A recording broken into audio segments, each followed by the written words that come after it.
Hello and welcome to FPL Mate, your best mate for fantasy Premier League content for the 2020-21 season. My name is Dan and today we're going to be doing a video all about my team selection for Game Week 9. I'm sort of looking at potential captains, early thoughts on captains, my transfers for this game week where I'm planning on making 2, I think, but lots to discuss there, and we're also going to be looking at my scores from Game Week 8 as well, which went pretty well, to be safe. Yeah, I think we're looking pretty good right now, but we'll come on to that in a second. But first of all, please do make sure you like this video if you're enjoying the content on this channel. It's really, really helpful. And of course, if this is the first time you've seen my videos, please do consider subscribing. I'm aiming to get 50,000 subscribers at some point, and only you guys can help me. So please do help me out there. But before we look at last week's scores, I do have a quick message for my sponsor. So great news, guys. You may already know, but I've made it as an FPL YouTuber because we're sponsored by OneFootball now. You know, this is a huge step for me in terms of going into full-time YouTube, and you know, really looking forward to this partnership, to be honest, and yeah, really going to look to improve the quality of this content through the help of OneFootball. So for those of you who don't know, it's a really, really good app / website, and I use it personally to look at scores. So all the Premier League scores are all on there, so go check it out. And then it also has some really nice news sources as well. So if you're interested in football news, you can select which teams, which nations as well you're interested in, and you can basically just get all the news straight onto your phone. Go check it out. The link is in the description in the first line, so go click that link, and it's completely free, so why not give it a go? So let's have a look at this team that I have that has blessed me with some lovely points in Game Week 8. I'm not going to lie to you, 79 points, that's well above average. I think it's something like 200,000th in the world for Game Week 8, which is pretty impressive, to be honest. And I was at 1.2 million rank last week, something like that, or the week before, should I say. And now, overall rank all the way down to 686,000. That is a huge rank boost. We really like that, and we're really going to kick on from here. This is the start. You know, once you get into the top million, you can start challenging those higher places, and that's exactly what we're going to be doing here. And over the next couple of weeks, hopefully, we're going to start pushing towards 200,000, which is my next aim, and then we're going to get into the top 100,000, and from there, hopefully, we can at minimum secure a top 1% finish. I think that's, you know, pretty obviously going to happen by the end of the season, but let's see if we can push it even further.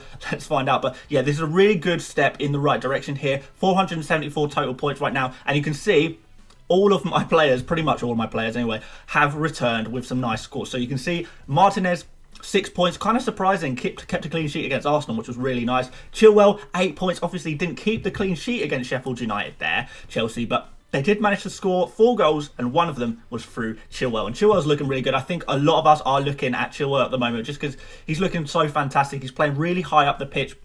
He's sort of getting in attacking areas, and you know, when a defender's in attacking areas, there's always going to be that chance of goal returns, especially when, you know, perhaps you don't get a clean sheet every game week. It's nice to have that to fall back on, and Chilwell is proving value for money in that regard. Kyle Walker-Peters, really nice. Southampton stretching their, I guess, unbeaten run and clean sheet run of 3 games in a row now at home. They've won 2-0. So once again, Kyle Walker-Peters has got a lovely clean sheet, and this time he got the 3 bonus points as well. So 9 points from him, which is really impressive. And then Sofal, that's how you say it. Got to make sure I get this name right. Sofal, 8 points, 6 points for the clean sheet, 2 points bonus as well. He could have got some more bonus points there, but obviously there was that Soucek goal at the end of that West Ham game. Thankfully, Lookman missed the penalty for Fulham at the last minute in that West Ham game, and Sufal kept his clean sheet. I was super happy about that. Obviously, he was my new transfer for the Game Week 8. I know a lot of you guys copied me and joined me on this Sofal journey, I guess, and yeah, he's returned immediately with 8 points, which is really nice. We really like that. When a transfer comes straight into your team and scores points, you can't go wrong, can you? We really like that. Salah obviously got his goal against Manchester City, bringing him up to 9 points. Quite nice. A couple of bonus points as well there for him. Son let us down a little bit, if I'm honest. I think a lot of people would have captained Son. I considered captaining Son. I didn't go for it in the end.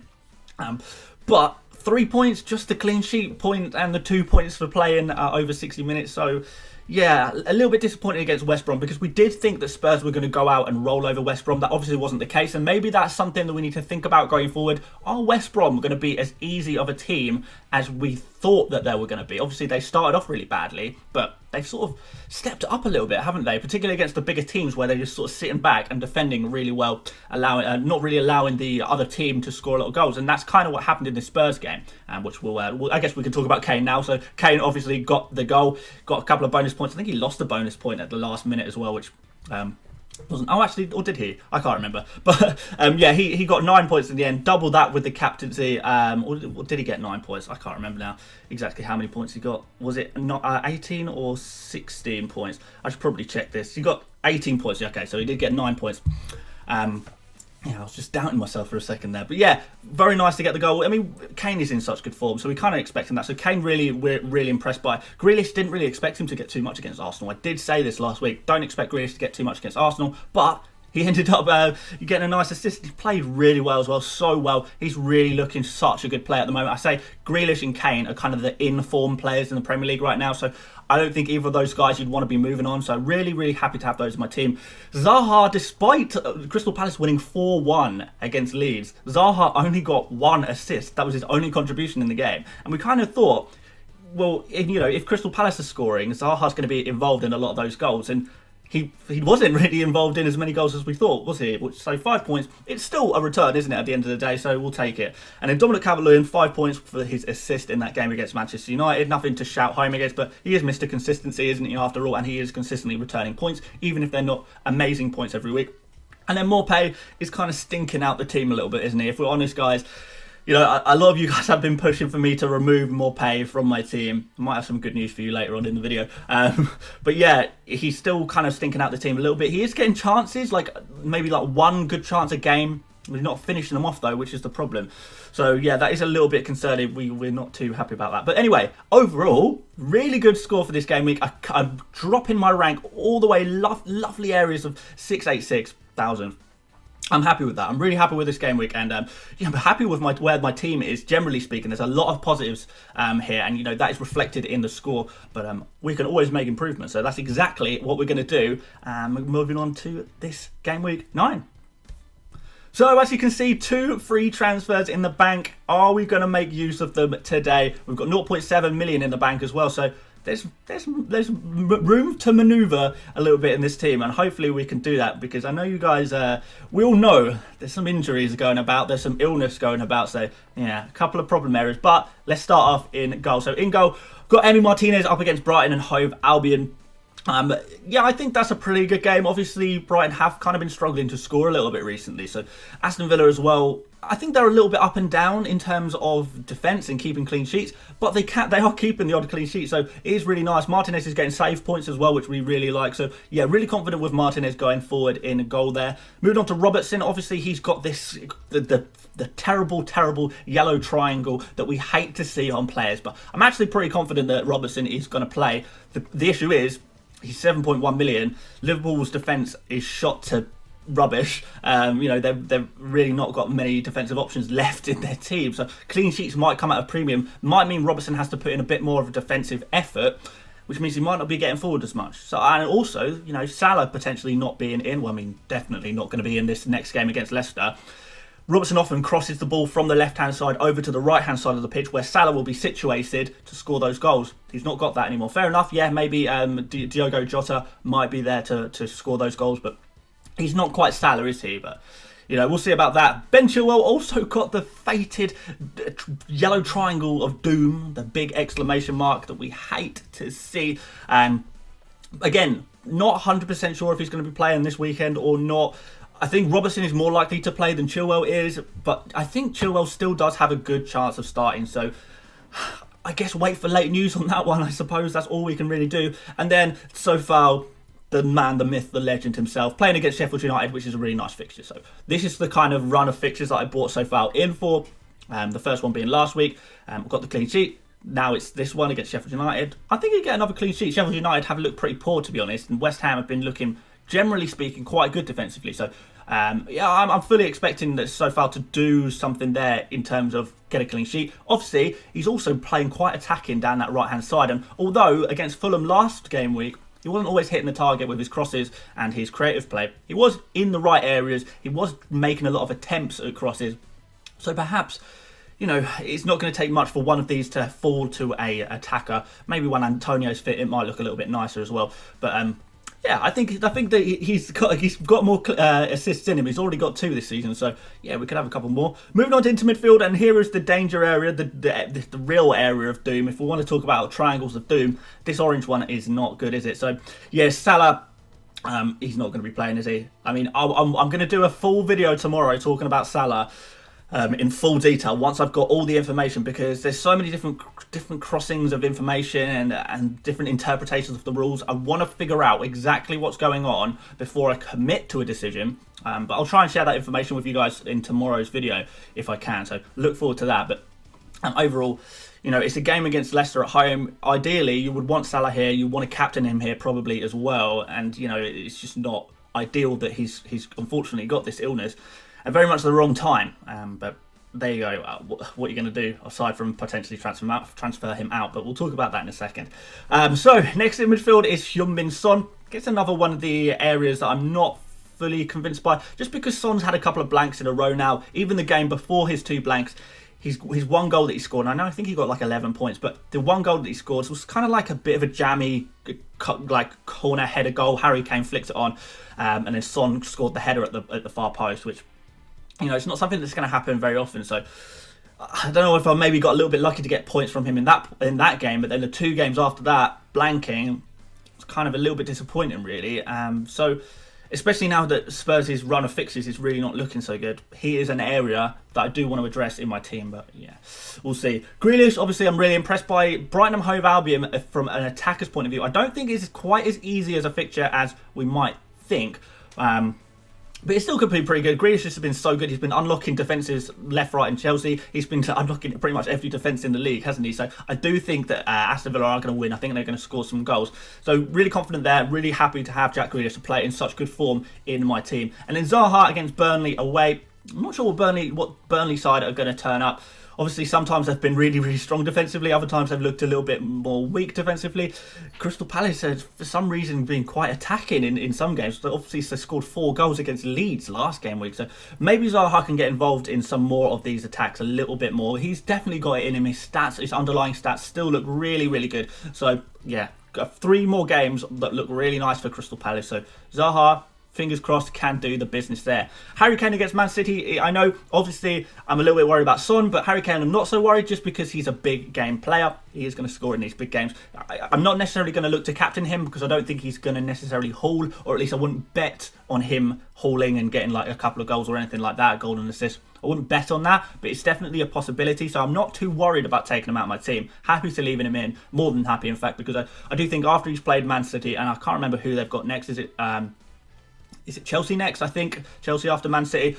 I think, you know, there is potential there. And the Man City game is also at home. So, you know, there could be something in there. I'm not worried, is basically what I'm saying. So Kane is going to stay. Dominic Calvert-Lewin, obviously, he's going to stay as well. Game against Fulham, which looks really, really nice indeed. I think Everton's fixtures look pretty good for a few games now. I know Everton are kind of out of form a little bit at the moment, but Calvert-Lewin is still returning. He's still being Mr. Consistency, so we really like that. And then finally, Maupay.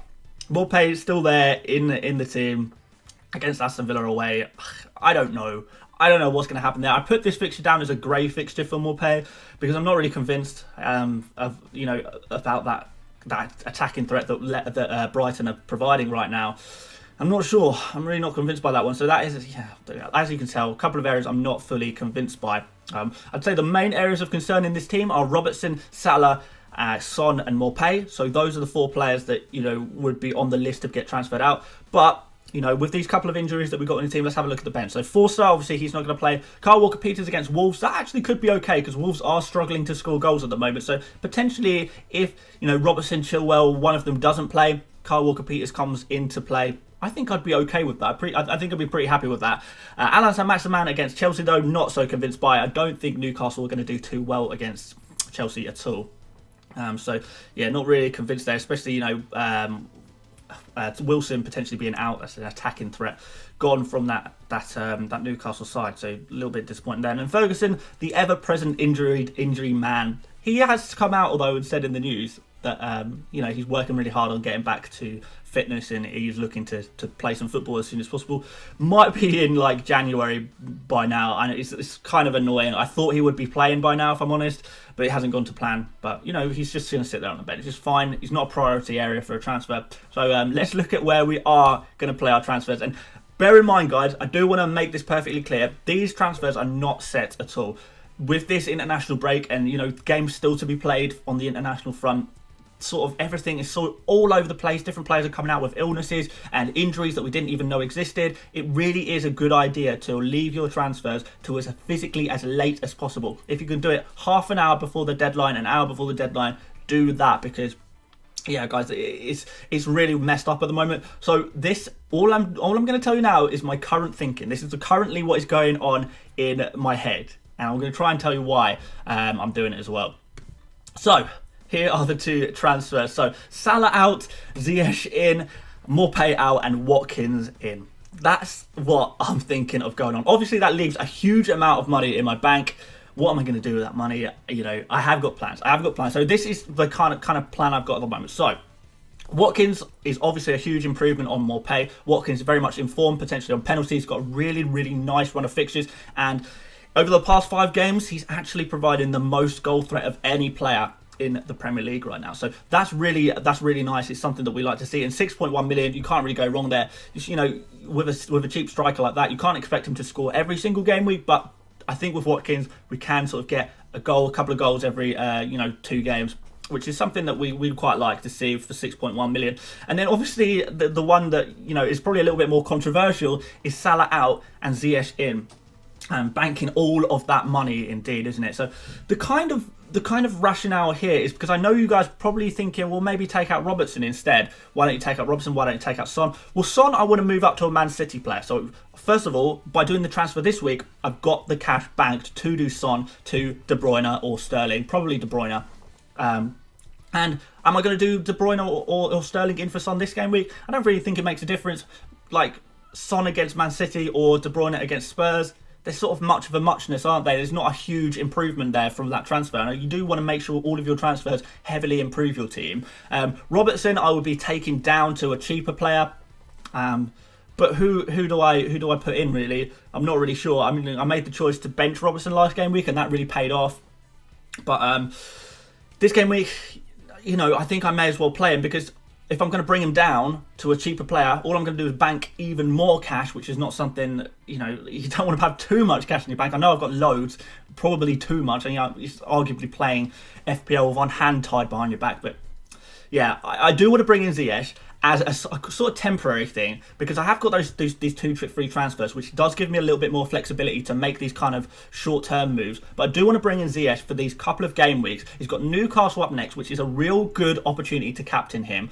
And then after that, he's got a couple of other good fixtures. And then Salah, maybe he's going to be out for 2 game weeks potentially. I need to get the full lowdown, but from what I've read at the moment, it looks like Salah is going to be out for 2 game weeks. So I do need to have someone else covering. I can't bench 12.3 million, which is what Salah costs. I can't bench that for 2 game weeks. It's just too much of a waste when I could be bringing in a real nice other captain option, and that's exactly what Ziyech is going to provide for me. And then in about 3 game weeks time, I think Liverpool play Fulham. That is the perfect time to bring Salah straight back into my team, whether I do that for a -4 hit, whether I do that as just my transfer of the week. Either one is fine, because he's going to come straight back in. He's going to be captained in that game week, and I'm going to pick up some lovely points hopefully against Fulham with that Salah amazing potential that he has, and to score some points. So there is a plan in here. I'm not just thinking remove Salah willy-nilly. Salah's dropping in price anyway, so if I transfer him out now, he's dropping in price far more quickly than I expected him to, with this positive result, that he's got from his COVID test.